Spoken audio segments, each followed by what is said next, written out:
colleagues. And first of all, we'd like to welcome everybody present in this meet. And first of all, thank you for showing interest in Stardust of Rama Institute of Technology. So we shall begin in a couple of minutes now. I think everybody's here. Let's begin. All right. So again, welcome everybody to the third recruitment of Stardust RIT for the year this year 2021. So let's move ahead. This orientation is uh, put up in this meet so that you guys can understand who we are, what we do, and what we have done so far. So moving on to our goals for this technical team here. Right. So the mission of Stardust is to enhance the skills of undergraduate engineering students by providing hands-on experience necessary for building student satellites.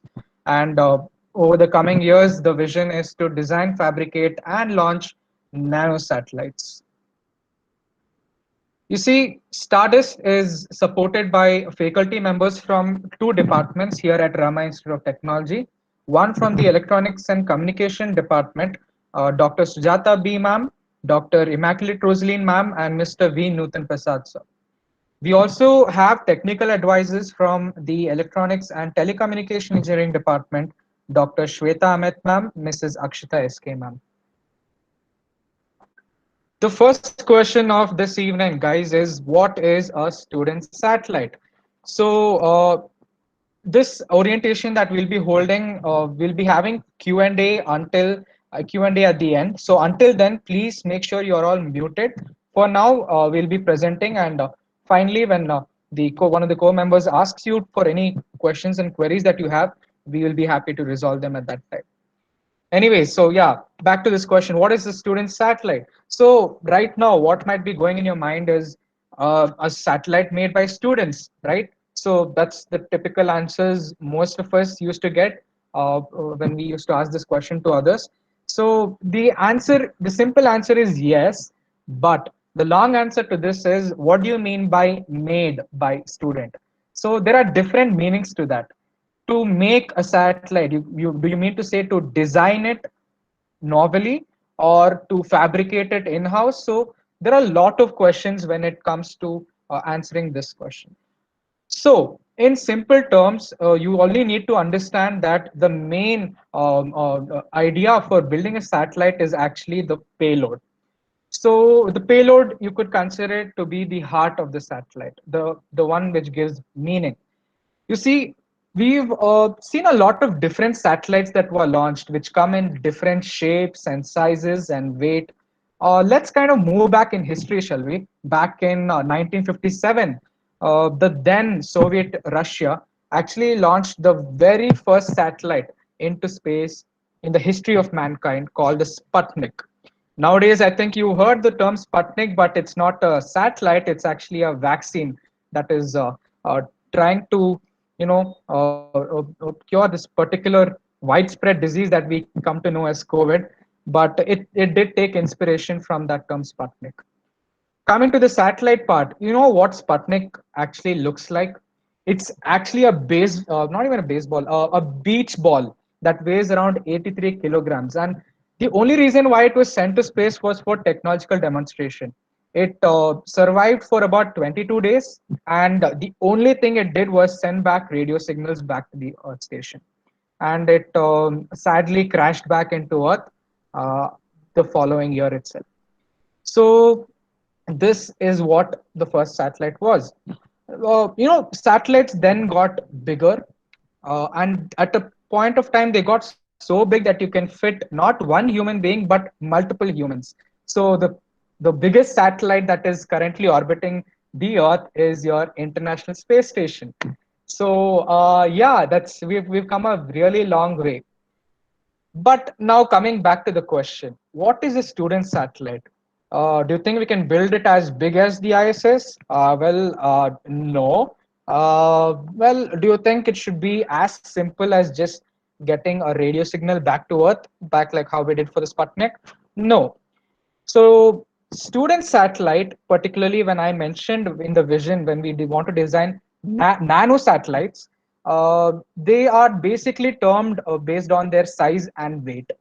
The term nanosatellite means any satellite that weighs between 1 to 10 kilograms.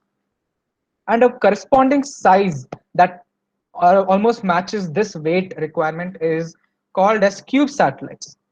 On your screens, you can see this is actually a cube satellite, and it's given this dimension unit called 1U.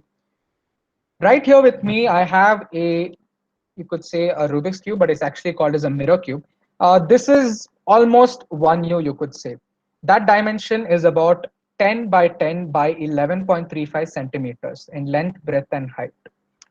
A 2U satellite is basically another cube, just like this, conjoined at one particular face. This is when you get a 2U satellite. And this dimension, its length in one direction is double that of previous case. So in this case, it's 20 centimeters by length, breadth and height is 10 centimeters. And then you have a 3U satellite, which keeps extending in one particular direction. So this could be the size of your 3U. Now, these sizes can be selected based on the payload. The payload really matters here. The payload is essential for any satellite built by any organization. So, depending on the payload, we take a particular size of satellite.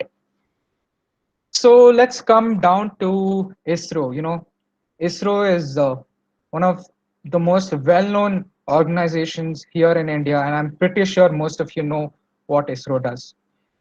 So let's be specific about what they were doing in the past few years, including this year. Recently, they launched back in the, I think February. Yeah, February they launched a couple of satellites. One being the Unity Sat and Satish Dhawan Sat. So Unity Sat was kind of like a collaboration between three colleges across Tamil Nadu and North India. I think Nagpur it was. So they indigenously built their own systems for nanosatellite applications. Then you had the SD-SAT, or we call the Satish Dhawan Sat. We had a space form, okay, which tried to study the space radiation and magnetosphere. And recently, even the Bhagavad Gita was put up in the SD card and sent up to space. But if you look at the past, back in 2009, ANUSAT was launched by Anna University, and they had a technological demonstration by sending and receiving radio signals. It was built by a microsat. And StudSat, however, it's actually the special mention over here is the StudSat. How many of you actually know that? I'm pretty sure by now you're convinced that our college has not launched a CubeSat yet, but that is not true. We have launched a CubeSat back in 2010 by the name StudSat, but it was a consortium of 9 different institutions, among which one of them happened to be MSRAT. The purpose of it was imaging purpose. The payload was imaging related activity, and it was a PICO satellite. So PICO satellite is when we mentioned that we have different weights for different satellites. So it laid the weight of it was between 100 grams to 1 kilogram. That's what your StudSat was launched by. Anyways, other payloads were also included, which measured greenhouse gases, your ham radio services, your agriculture, disaster management, you have your technology demonstration. So you have different types of payloads with that suits different types of cube satellites out there. To summarize what I have just said so far, how do we build a student satellite? Well, the primary research work that must be done is on the payload idea. You see, a novel. What do I mean by a novel? Something that has been come up by students in this institution itself, not external. That is called as novelty. And having a novel payload idea can basically keep us as contenders to launch our very own cube satellite. But payload alone can't be launched. You can't just have a single camera that you can send up to space and call it right payload. Now where is my images and everything? You need a particular subcomponents such as the subsystems that help you in retrieving data to control your orientation of your satellite or to protect your satellite payload. All of these different subsystems are very vital to have a successful mission. So subsystems will be discussed in the coming minutes in this orientation, and the final step will be the integration and verification of your subsystems around your payload idea. So now I'll be moving ahead with the status, which will be talked by one of my colleagues. Deepika, you can take over. Thank you, Aditya. First of all, hey everyone. So, as you've heard till now, Aditya was talking about what a student satellite is and how exactly they're built. You're probably wondering how Stardust fits into all of this. So, for that, let's start from the beginning. So, Stardust was established by 9 space geeks in the year 2019 under the Department of Electronics and Communication Engineering. So as you can see, this picture is the picture of our first ever orientation, which is more like, the inaugural orientation, the first orientation we had since the club was initiated. So some of the founders had the privilege to meet Dr. K. Sivan, the chairman of ISRO, along with the previous HOD of the Department of Electronics and Communications, and they discussed the details of our team and asked for his suggestions. We also discussed the technicalities that surround a student satellite with Mr. Radhakrishnan, who is from New Space India Limited. So we've conducted various external and internal activities since our establishment. So one of the first ever external events, we included a technical seminar of sorts, which featured speakers like Dr. Margarita Safronova from the Indian Institute of Astrophysics and Mr. B.A. Subramani from ISRO's Amateur Radio Club. So we spoke about topics like astronomy and ham radios. So we also had a 3-day CANSAT workshop in association with SSERD, which is a space research institute based in Bengaluru. So here we covered technical concepts like the working principles involved, sensors involved, and the various subsystems that come into play when you talk about a CANSAT. So we also actually built the CANSAT from scratch. So here are a few pictures that of the CANSAT workshop. So we also organized several internal activities as well, which will be discussed by my fellow co-member Deeksha. Over to you, Deeksha. Thank you, Deepika. So, guys, like Deepika spoke about the external activities, we not only give importance to external activities, but we give a lot of importance to internal activities as well. Now, what we mean by internal activities are activities which we held as a team within ourselves. This is great for the growth of the team. So, one of our first activities was the Microgravity Week 2020. So, as you might know, the satellites in the low Earth orbit, and we expect them to not experience any gravitational force. But that's not true, okay? The gravitational forces are never exactly zero, but they're just very tiny. So, yes, that is what microgravity means. In this week started off on 13th April 2020, and on the first day, we had a quiz on understanding the origins of microgravity on low Earth orbits. This was followed by a 3-day intensive brainstorming session on bone and blood loss experienced by astronauts in space. And that was just the start of it. Then we got an entire list of topics which we could work on, which were theoretical based, but had applications to it. And all these experiments, microgravity experiments, can be held on board the ISS. So it's a very important topic. And it was amazing because here we were divided into teams, we worked together, we made amazing videos, we posted videos, had discussions, had debates. It was amazing. So this was just one of those activities. The next activity that we had was Enceladus Mission 2020. So imagine yourself sitting last year and you get to know it's lockdown. Like the first time in your life, it's a lockdown. And that's exactly what we experienced. 23rd March 2020, a week into lockdown, we were just sitting and, sort of idle. And then this mission came into our lives. Enceladus Mission 2020 was focused on extracting a mineral from Enceladus, which is the sixth largest moon of Saturn. And this moon is so just imagine Saturn is 1.470 billion kilometers away from Earth. We had to literally study this moon, understand how can we extract a mineral, and the basis on which we were judged was orbital design, rocket and spacecraft design, communication design, mineral extraction and synthesis. And this was not enough. The other important criteria that were there was innovativeness, calculations involved, technical aspects such as sample collection, and so much more. Again, this was a team activity because I don't think this is a one-man show. But trust me, all these activities are really interesting. They not only help us building our knowledge up, but make us understand how we can work in teams and how we can grow. Moving on was the CubeSat design activity of 2021. We enter 2021, a new year, a new fresh batch, and of course, our old batch along with us. So ultimately, as a satellite team, as a student satellite team, our aim is to focus on CubeSats. So this time we decided to have a CubeSat design activity.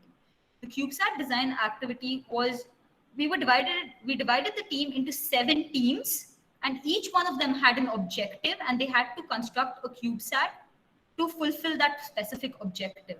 And now you see, CubeSats are usually launched around in Earth orbits.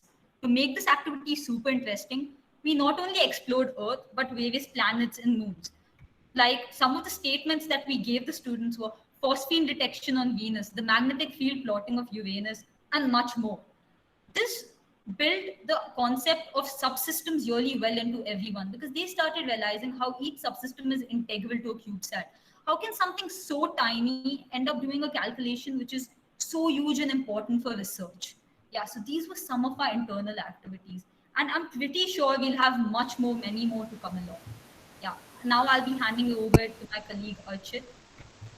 So internal activities and some technical sessions are one part, but we also have another aspect, that is research. Team Stardust promotes research in domains that are related to space. We look forward to giving our members an opportunity where you can publish research papers in various journals and conferences. So the International Astronomical Federation, also known as IAF, organizes the world's biggest space conference called the IAC, or International Astronautical Congress. This is a platform for various space researchers to show their research in a variety of areas such as astrophysics, astronomy, astrobiology, satellite technology, and whatnot. It is attended by several eminent personalities, organizations such as ISRO, NASA, Roscosmos, JAXA, and even private players such as Tesla and other private companies that are developing space applications. It is a great networking platform as well because we met several people and even several firms who were interested in helping us out in our objectives.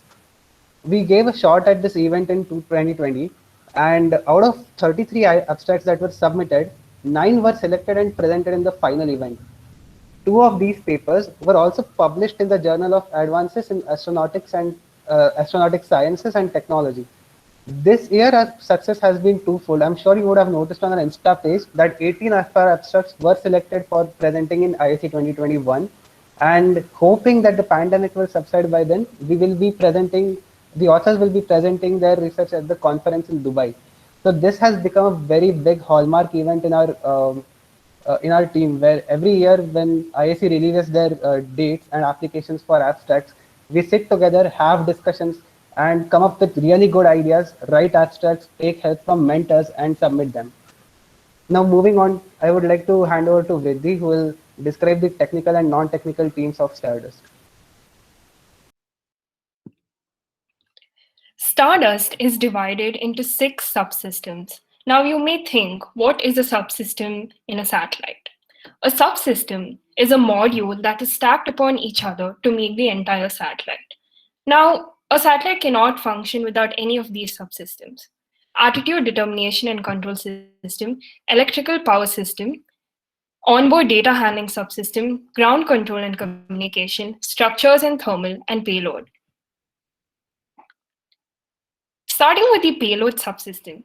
The payload is the center of importance when it comes to building a satellite, as mentioned earlier by Aditya.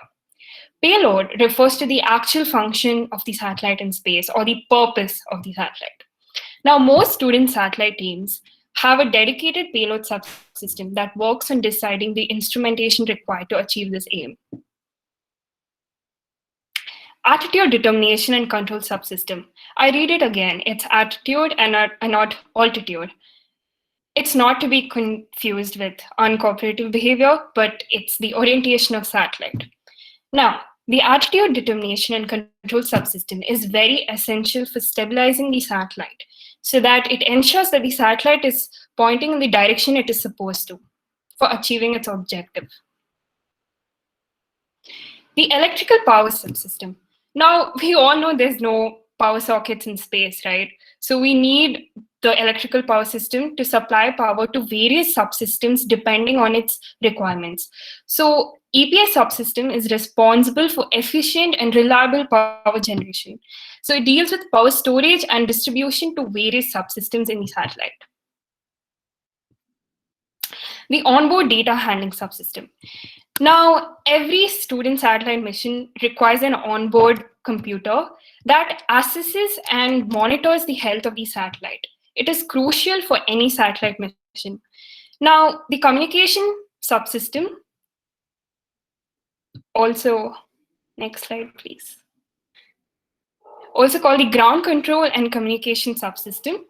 It deals with relay of critical data from the satellite to the ground and commands the satellite from the ground. And it's important for any satellite mission as it deals with testing the health of the satellite. So if communications fails, the satellite is as good as a rock in space. It's also responsible for monitoring satellite health and various control parameters. Now coming to structures and thermal subsystem, we all know that space is cold and it's contaminated with radiation. Now, the frigid temperatures and vacuum of space is not hospitable for any satellite. The structures and thermal subsystem deals with this problem, and it's also responsible for designing and manufacturing the satellite structure such that it can bear these structural and thermal loads. Now, coming to the non-technical team, I know a lot of you are eager to know what's in it for all of us. The non-technical team is an integral part of our mission, and as we will be the front line representing the team for various events and conferences. We'll also be the back end of the team for managing all aspects concerning Stardust events and mission progress. So non-technical team has 4 domains: the public relations and sponsorship. It's an incredibly important part of our mission as the public relations and sponsorship team approach individuals and organizations for technical guidance and expertise, and also for funding of projects and events. The documentation team works alongside the technical teams and will be responsible for documentation of various subsystem progress. And the documentation team also works on planning research projects and technical reports. Now, website and design is equally important as we require efficient management of our website, and that deals with both front end and back end. Social media deals with all the content that you see on all our social media platforms. So whether it's the Stardust Dialogue series or the quizzes that you see on our Instagram handle, it's all being currently managed by the social media team. So before I pass on to my colleague Mukesh, I'd like to say that if you're someone interested in non-technical, please apply for the interview, which has been mailed to all of you. Thank you. Thanks, Irving. And hello, guys. Welcome to the presentation. So yeah, we all know. Let's start with rocketry now. So now this is our first orientation for rocketry because we are going to autonomously set up one rocketry team under Stardust, which will be working on rockets, and we'll be understanding what's our objective in the further slides. So yeah. Like talking about the space era, so we all know that at the end of World War II, the German missile V2, they were testing those and they're planning to send it to the enemies. But while they're testing, that time they found out that this particular rocket was capable of entering the Earth atmosphere, and it has the capability to leave Earth. So they decided. So this particular rocket led to the era of space exploration, which benefited the humanity. Now we send satellites for launching satellites for launching telescopes, for launching humans. So rockets play a key role in space exploration. And if you're good at rocket technology, then you are really good at space. So rocketry in India, it started in 1963 in the Tumba Equatorial Rocket Launching Station, where these particular two visionaries, Vikram Sarabhai and Homi J. Bhabha, they set up one rocket launching station where it was intended to conduct space atmospheric research using sounding rockets. So this picture you can see here, where the Nike Apache sounding rocket was launched at Tumba Equatorial Station. And this led to the, in the future, this led to the formation of ISRO, now at 1969. So our objectives as a rocket team, like we are planning to build a sounding rocket to conduct research at the higher atmospheres. And we are also planning to design a deorbiting mechanism for the satellite. So it is very important for a satellite nowadays because of the space debris are concerned. And we are also planning on participating in rocketry competitions to promote our team and represent ourselves in the map. Now talking about the various subsystems in rocketry. So we have the payload, we have flight control unit, guidance system, aerodynamics, propulsion system, structures, and recovery. So payload is nothing but the objective of the rocket, why we send the rocket to the atmosphere. Then flight control and guidance system, it's nothing but the brain of the satellite, which controls each and every sensors of the satellite, which monitors the health of the rocket. And also, it plays a crucial role in guidance of the rocket, like the path the rocket should follow so as to deliver its performance. So talking about the aerodynamics is nothing but the way the air interacts with the rocket. So their main aim is to design a structure in such a way that it can reduce the drag and orient the rocket in a particular direction. And the propulsion system plays a crucial role in providing the required thrust or the power for the satellite, for the rocket. Then now coming to the structures plays a crucial role in housing all the components of the rocket together and to protect them from various loads. Now recovery is again important part of a sounding rocket, because we are planning to recover the payload once it finishes its objective.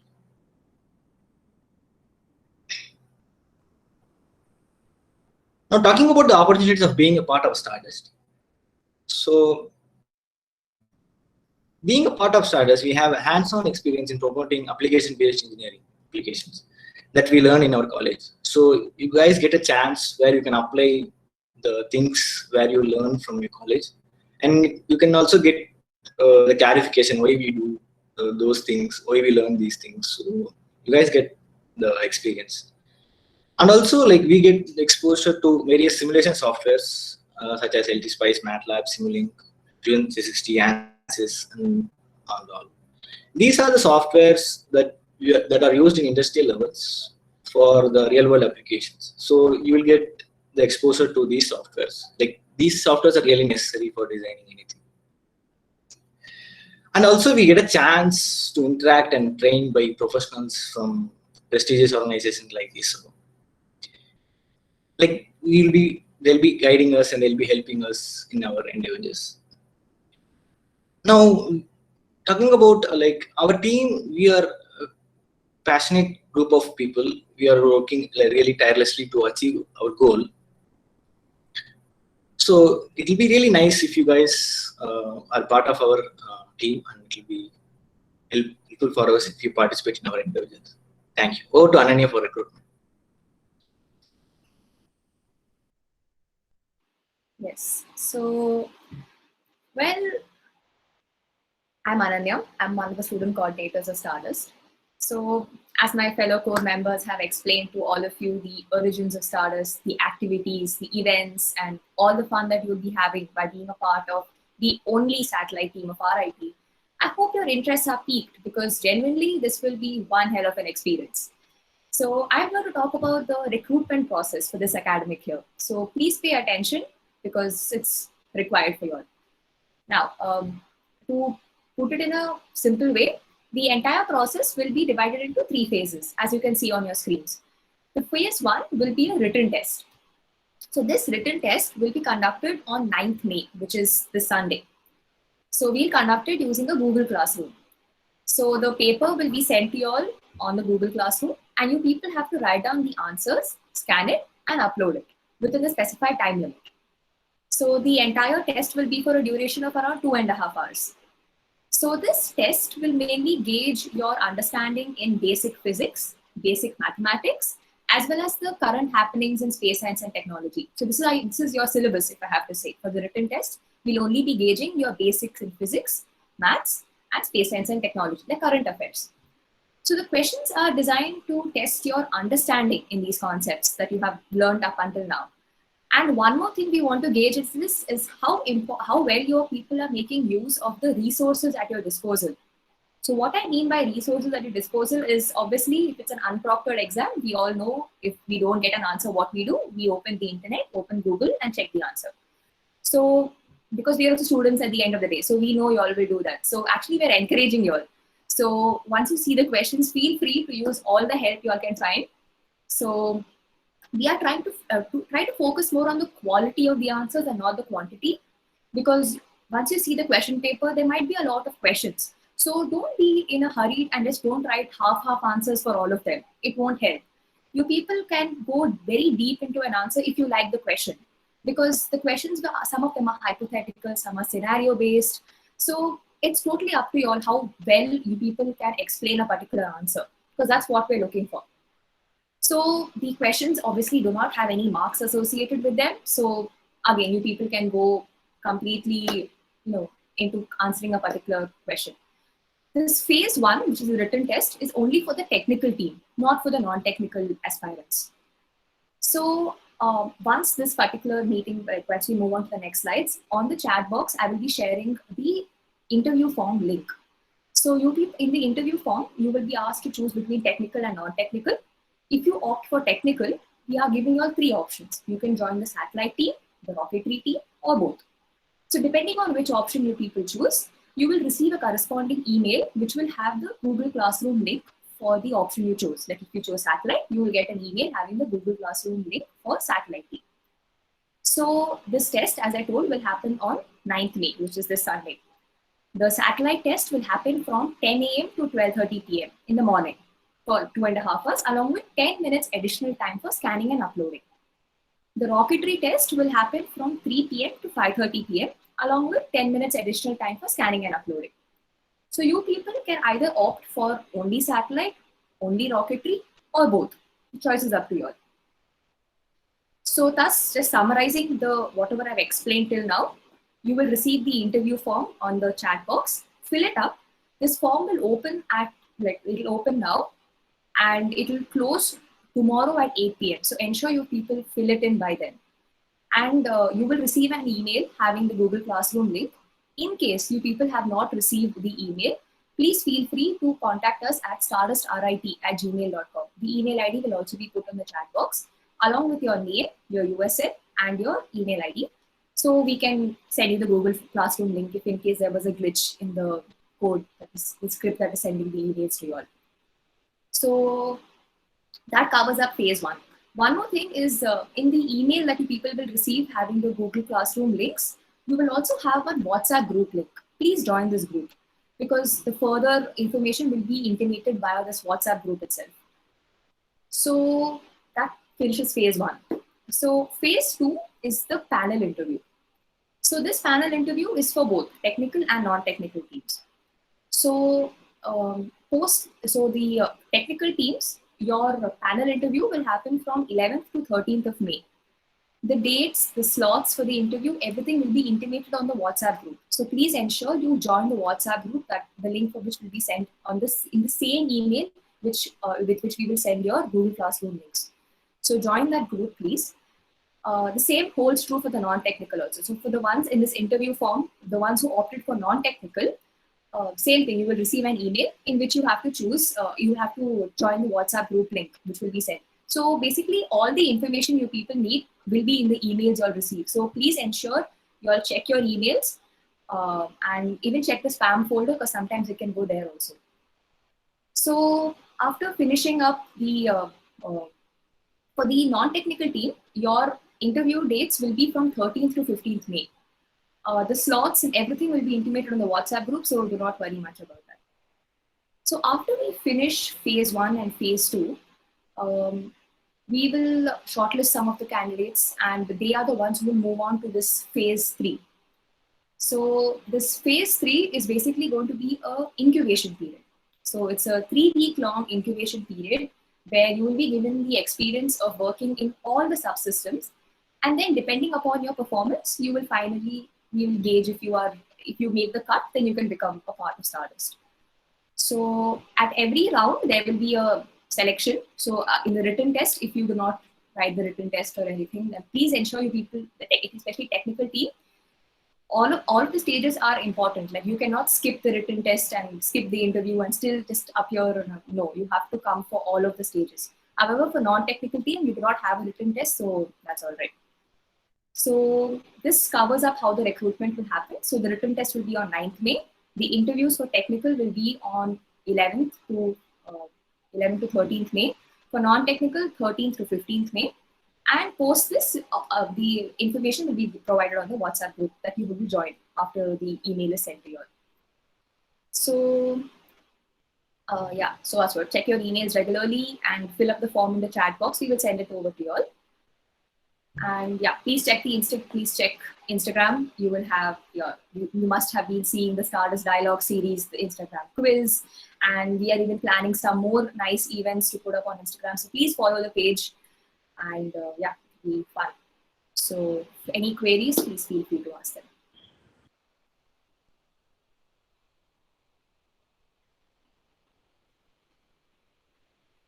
So hey all, like I have a query, like I'm in my second year, but in my first year I didn't attend the orientation. So can I even apply for it? Okay, sorry, but no.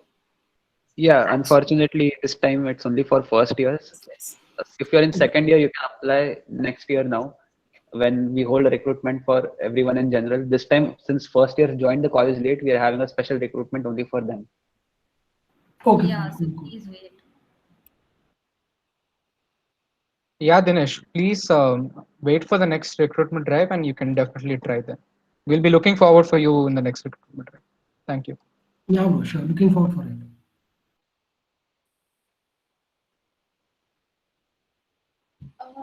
Okay, Kritika, you asked if you can apply for both technical and non-technical. We would encourage you to make a decision first, like decide obviously if you want technical or non-technical for sure.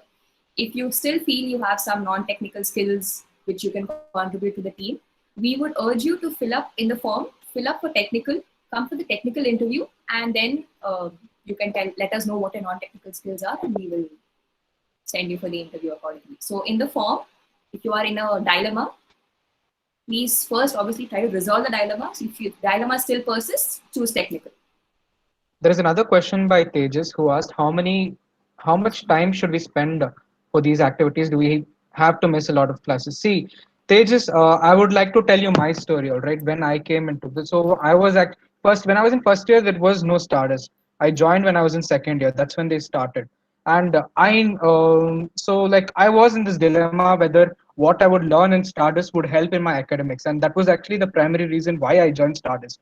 I kept a thought that it would help me in my academics, and for sure it definitely did. It gave me a clear path in what my ambitions are clear in my mind. Like what I didn't have a proper aim up until when I joined Stardust. So I learned a lot in Stardust where we had sessions with industrial people. We talked with people from companies, and it gave me a better idea. By doing more projects, I had an idea of what I want to do now. So your question, if you're going to miss classes, yes, you will definitely miss some classes. But however, if you think that it's going to be worth it, then it's fine. But if you do join Stardust, there will be times where we all also missed classes, but it didn't really affect us that much. So it's again your decision to make, and we would recommend you to try.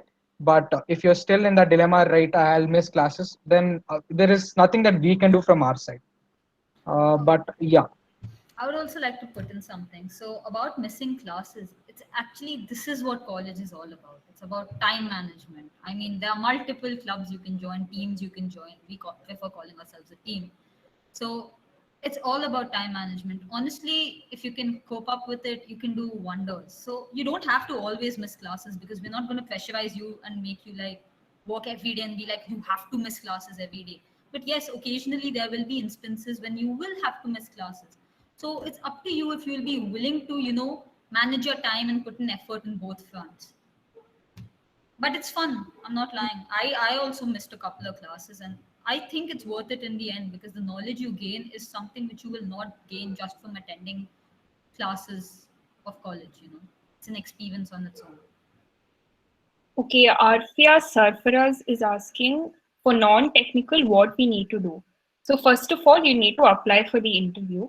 And if you have any previous experiences or skills, like I mentioned, we have domains like website and poster design. So if you've done poster designing before, or if you have experience in video editing, then please apply for the interview and you'll get to know the process with the flow. So please first apply through the interview form that has been mailed to you.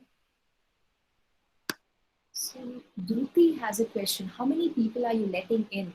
Well, you haven't put a cap on it. So if you are very talented and very passionate, and we feel that you are great to be a part of Stardust and you will really put in the efforts after being a part of this team, you are welcome. So it depends on how well you do in the written test, the interview. So yeah, depends on that. There is no cap on the number as such. So we have Aragon Liam with. Could you say the difference between satellite and rocketry ones, right? So this rocketry thing is something that's actually very recently introduced, and it's not been initiated yet. So far, we all actually were part of satellite. Rocketry is different from satellite because rocketry deals with the basically it deals with your launch vehicle, that the different aspects of the launch vehicle, such as your engine, the type of fuel that we using, your rocket equations, for example, then trying to calculate your orbital velocity. So all these, the physics that come under rocketry is what you're going to be part of if you join that part. Satellite, on the other hand, will deal specifically what we mentioned, the payload and the 6 subsystems around it. That's what's the difference between rocketry. Hope you understood, Ergin. Okay, so Archita has asked us if we apply for both under technical, will we be separated into one of them or only, or will we work under both the selected? So I'm assuming you're asking if you apply for satellite as well as rocketry under technical, and if that's the case, you will be specifically only working under one of them. You can't be part of both. You can't be in rocketry and in satellite. You get to be a part of one. And there's a question ahead which I would like to answer because it goes along with this, that when you opt for both, you have to write the written tests of both. You can't just write a written test of one. So if you opt for satellite and rocketry, you will be given both the written tests. We made sure the timings are different and there's a sufficient gap between both the timings so you don't tire out really soon. But yes, once if you are selected into the team, you go into one of them depending upon how you answer the papers. Okay, Anirudh Shishir is asking difference in technical and non-technical. So they both are very different. If you want to be part of non-technical, you needn't have knowledge in technical, or it's just purely non-tech work. Yes, we will be working alongside the technical members, but you just need to have basic skills and experiences in non-technical fields. So that's fine. Rupi has a follow-up question. And, if I miss this time, can I join next time? Yeah, definitely. If you do not, for some reason, if you are not able to join in this time, you can definitely try in the next recruitment. There is no stop on that. Ananya, you missed the question. So if we choose, yeah, it is covered, no? Covered, satellite and covered, rocket. yeah. It is covered. Dhanyavad, right? So as I said, you'll have to write both the tests. You can't skip the test if you want. If you want to be a part of either one, you have to write the tests for both. and you get selected on the basis of your performance. Then, Mukesh, you were saying something, I think. No, like the Varun question, like, can you please explain whether if you get selected for the interview after written test, should we know the basics of subsystem in detail? Varun, like, for the incubation period, you need not know any technical knowledge regarding to subsystems. But for the written test and interview, you need some basic physics, basic maths, and basic satellite. No, basics like basic knowledge in space sector. That will be sufficient. May not be in detail, but basic knowledge will be sufficient. Yeah, so during the test and the interview, you'll be tested on some basic knowledge about what's happening in the satellite and space world, not technical details of the satellite. You will learn about these things when you are a part of Stardust. We'll conduct meets with you guys where we'll explain the basics of satellites, different types of orbits, and other aspects that are involved with space missions. But for the recruitment process till your interview phase, you will be tested only on the basis of 11th, 12th science and some more some light And current space affairs related. also related to space. Okay, That is correct. Yeah, current affairs related to space. So Yeah. the space organizations, some of the famous missions launched from India or from any other known organization. So please Basically, do to keep in touch. Yeah, throughout the world. enthusiasm about space technology. So Arpit has asked, what basic knowledge do we require for Stardust? To be honest, it's more about passion. You should have a passion for physics. You should have a passion for math. Knowledge as such can be built on your passion. But yes, basic knowledge means prerequisites such as basic 11th and 12th physics, maths. You should have a good idea about how you can solve problems, logical application to problems, logical sequencing. It's just, and if you're passionate, honestly, I feel the knowledge can build up once you join in. But yes, you should be good at your basics. That's all that we require currently. Okay, Rahul S has asked, can we change from non-tech domain to tech domain in between the term, or should we have to wait for the next recruitment? So once you're in Stardust and you're in non-technical, if you have the capacity to cope up with the requirements that tech needs, for example, we currently have some non-technical members also taking part in research work in technical. So if you have the capability, then yes, we will definitely take you in the technical. Yeah, but you have to be damn impressive for that. Yeah, that's true. Okay, so Ayush Gupta has asked, do we get a recording of this meeting? This meeting will be posted on YouTube shortly. It'll be edited, of course, properly, and it will be posted on YouTube. So yes, you will have access to it. We do have a channel, YouTube channel. So yeah, do go follow, subscribe, like, share, all those things. So yeah, do that, all of you, please. Yeah. Guys, the If I interview want to form is prepare open. for the So just 1 second, okay? The interview Yeah, form yeah. is open. You guys can scroll up and the link has been sent. Send it again, and yeah, you can start filling up the form. Yeah. Yeah, this question like from Dhiruti, but like if you want to prepare for the test other than what I know, like what your advice? So yeah, for this test, basically you can just prepare your 11th and 12th physics grade and the math grade, and be good at also in current affairs. And as said like, by previous my colleagues, yeah, basically you should be good at all those things.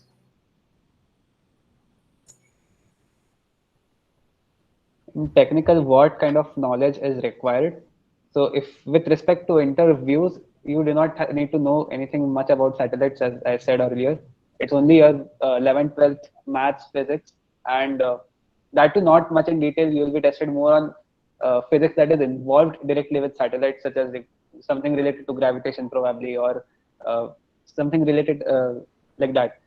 But once you come into Stardust, yeah, there will be a very large growth of your knowledge with respect to satellites. You'll also get some hands-on software training, etc. So need not worry about that. Research comes under technical. Research also has non-technical fields. Like for example, if I talk about the international IAC 2020 or the conference, basically it has a lot of symposiums. Basically, they are like fields in which you can publish research papers. in that there are a few fields that are non-technical. For example, there is a field for laws related to space technology and how to use space, or there are symposiums which discuss how you can improve how you can improve involvement of different communities and more women involvement in space, etc. So these are non-technical fields, but they can still be researched, and you can potentially try to publish research papers or present your ideas in these domains as well. So research is not purely technical. Okay, did you all actually get your permanent USN? Yeah. If you did, please fill it with your permanent USN and not your Yeah. Yeah, and also Manoj ji has a question: is the interview for technical or non-technical or both? Yeah, as said, Manoj, like interview is only for technical team. For interview, like it will be there for both technical and non-technical. But for the non-technical, we won't be having written test. Also, these interviews will be separate. So there will be a separate interview for technical and for non-technical separate. So if you are planning to attempt both of these, you will have to sit for the interview for 2 different interviews, basically.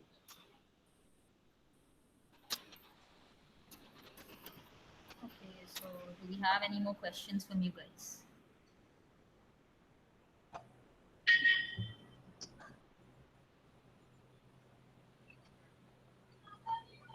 So I think all the other questions in the chat box have been attended to. So yeah, if there are any more remaining questions, please feel free to unmute yourselves as well. We would like to hear you out as well. It's not just in the chat box. The test is on 9th. The written test will be on 9th. Satellite related test will be happening between 10 to 12:30, and rocketry test from 2 to 4:30, right? No, from 3 to 5:30. 3 to 5:30. Yeah, sorry, 3 to 5:30. The email will have all of the information. Do not look. Yeah, the email will contain. Hello, I'm Abhinav. I had a Yeah, question. When you talk about rocketry or satellite, I just missed the 5 minutes in the beginning. So are we really going to build one, or is it just research and get to know more about it, or working with We are collaboration with going other? to build one, launch it. Okay, so Okay, on thank you. satellite, we're actually going to build one. Rockets also, we're actually going to build one. They take time, but that's the ultimate goal. So yeah. Okay, thank you. The rocket will be a sounding rocket. Don't imagine like the big PSLV rocket and all that. No. Be a sounding That's a little rocket. out of our capabilities currently, but yes, it will be sounding rockets. Okay. Okay, so difference between rocketry and satellite teams. So satellite teams will be concerned with developing a small CubeSat that is like of 1U or 2U, which will be launched and then operated. So this CubeSat will be launched into low Earth orbit and will be operated with the help of ISRO by, we'll be launching it along with some other satellite that ISRO launches on PSLV. And the satellite team is involved with the subsystems that are related to satellites. For example, the EPS and ODHS, ADCS, payload, etc. Whereas the rocketry team will be exploring more about what sounding rockets are, how the rocket is going to, which fuel will be selected, which engine will be selected, and such parameters like designing the outer structure, how to mitigate vibration disaster and all. So these two teams will be separate. They are not, and you can be part of only one of them. So keep that in mind.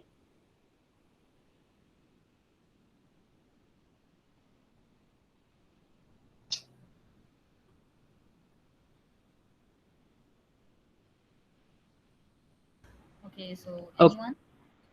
Yeah, so there is something called technical skills in the form. So that essentially like what technical skills. Skills could be anything, like you're good at coding, or you're good at some designing softwares, or anything for that matter. You're good at electronics probably. So you mentioned something that is related to your engineering, which you are good at. If you do not have any major technical skills, that's still all right. It's completely fine. Time slots for both the technical exams. A satellite from 10 to 12:30 plus 10 minutes for uploading your answer sheets, and rocketry from 3 to 5:30 plus 10 minutes for uploading your answer sheets.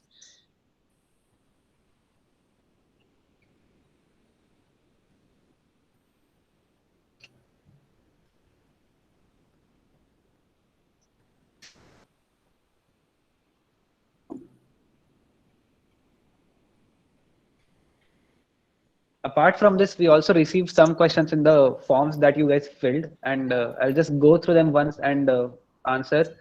So first of all, requirements for joining Stardust. As we have said, you did not know much about technical details of satellites, only your basic aptitude will be checked. Then can EEE department students join? Any department can join, any department that comes under RIT and is part of engineering. They can join this team. It's open for all. What's your expectations? Again, that has been covered. Nothing really high actually. Just your basic science should be good. You should have a scientific mindset and an aptitude correspondingly. Is there some program on pure astronomy also? This is a question. So in our team, we have people who are interested in astronomy or astrophysics, astrobiology, or any other areas. We encourage them to form their own groups.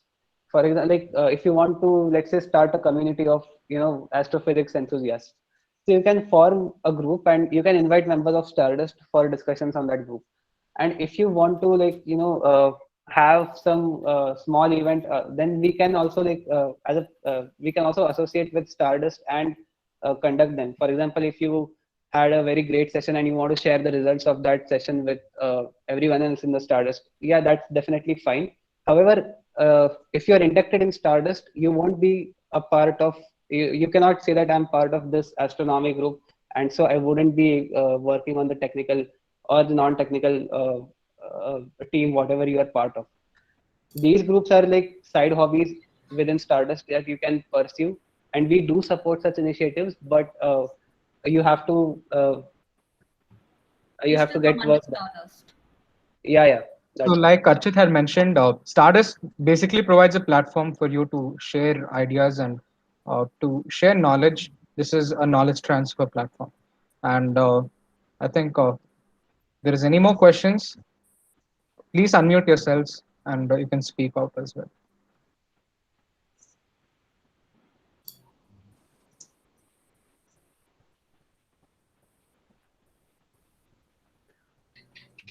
One more good question here is, what are the tasks that you have to perform being in as a part of Stardust team?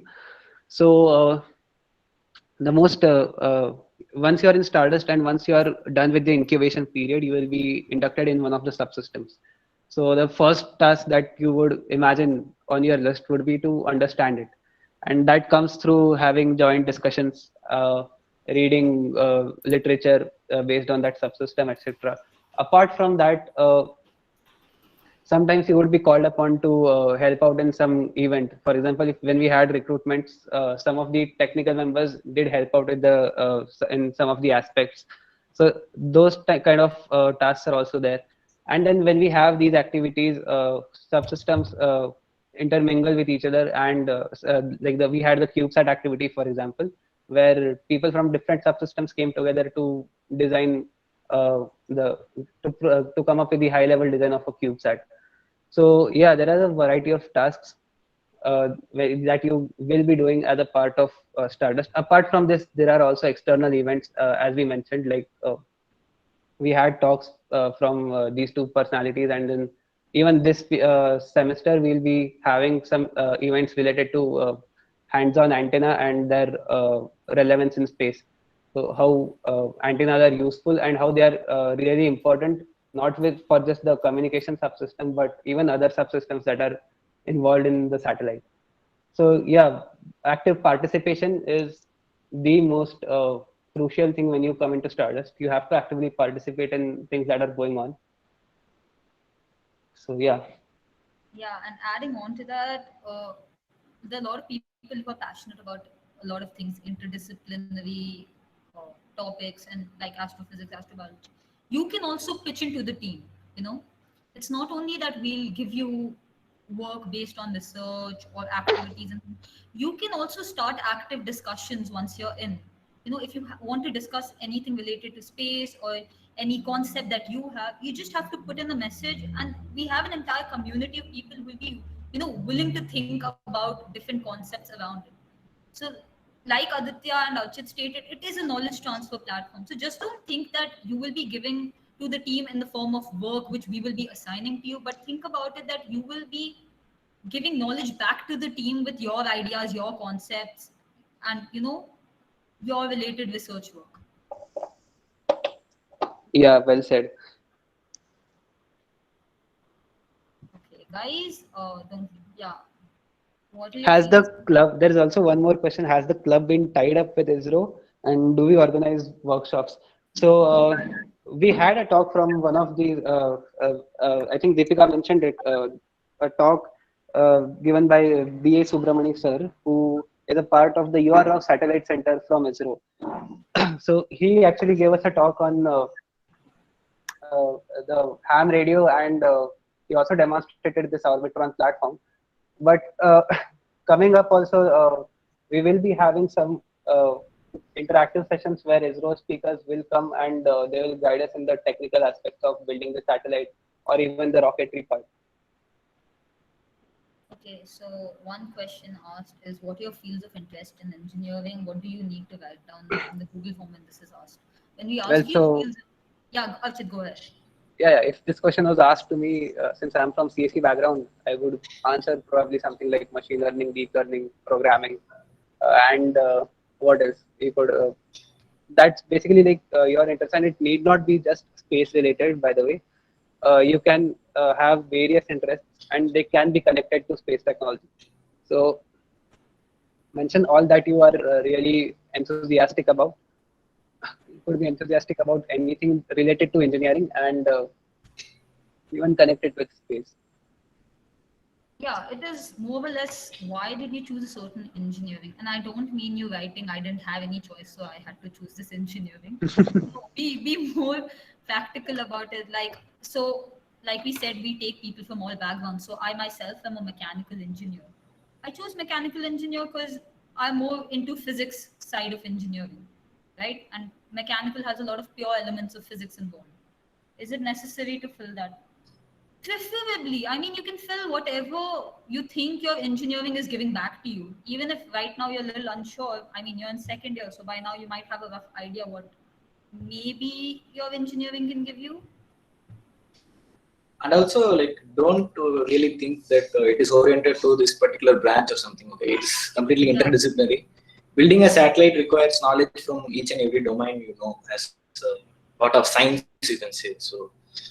So yeah, please don't think that this particular branch has more priority or that particular branch has Yeah, more we, priority. we don't give priorities to any branch. Yeah.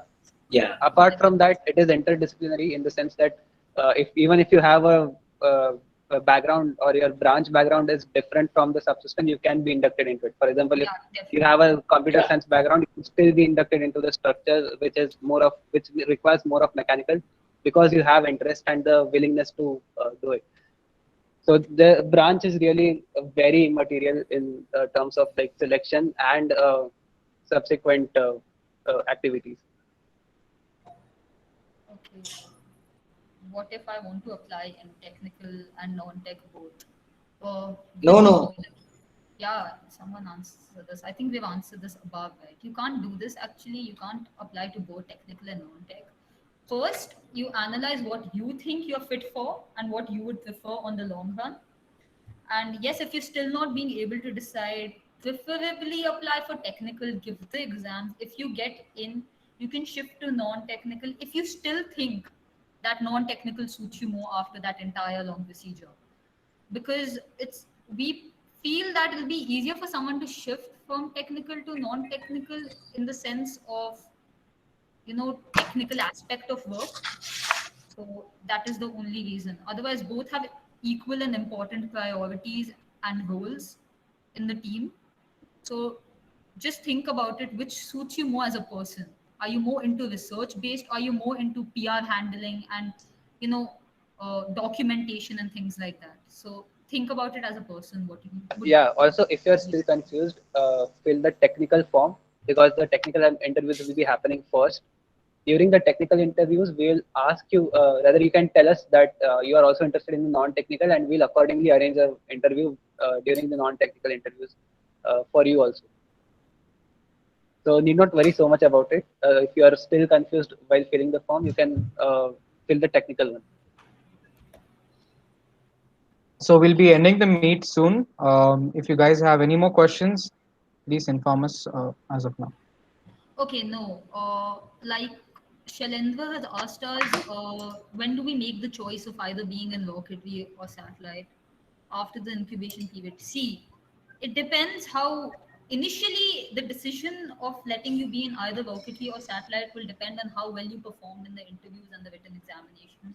And even after that, it'll be based on what we feel you'll be a better fit of. And if you get, say you get into the satellite team, but you personally feel, no, I can do better in the rocketry team, and that is what your choice is, you can talk to us about it, and a decision will be taken then. You can shift, but initially I think the decision will be within us to decide which fits you better, you know. Yeah. Um, But again, yeah, your preference will be considered while definitely, making the final decision. So need definitely. not worry so much about it. Okay, guys, last 5 minutes. So if you actually have any doubts, पूछ लो अभी. You can unmute also. Yeah, you can unmute. Don't feel shy or something. Anyone interested in non-technical and has doubts, please ask.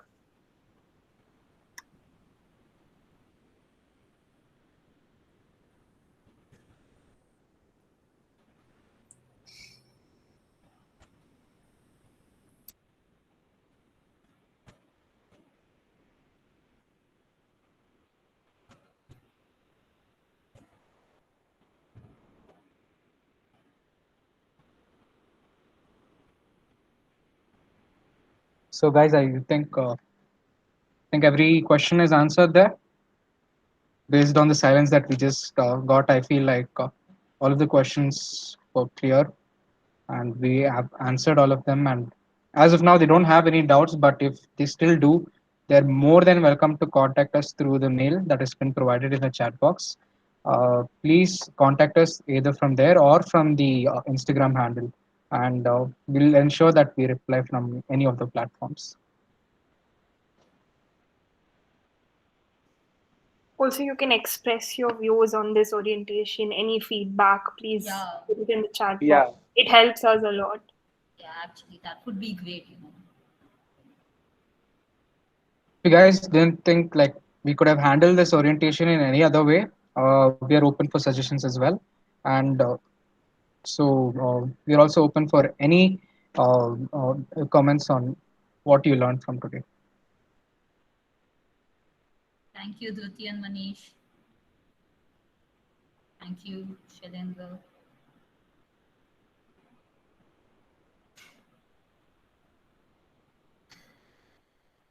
The WhatsApp group So has I been think some questions were being repeated again and again. We would like them to refer the chat box and you'll get your answers there. Thank you.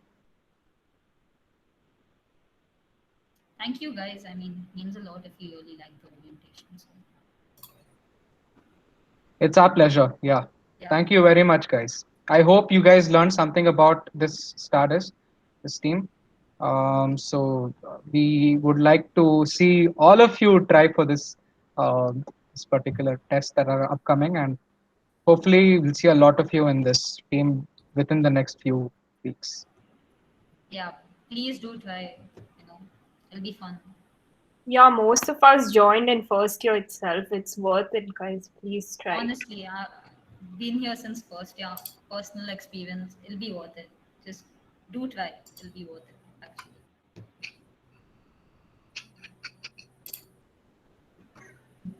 So, right, if there are no other doubts, I think we can end this meet for now.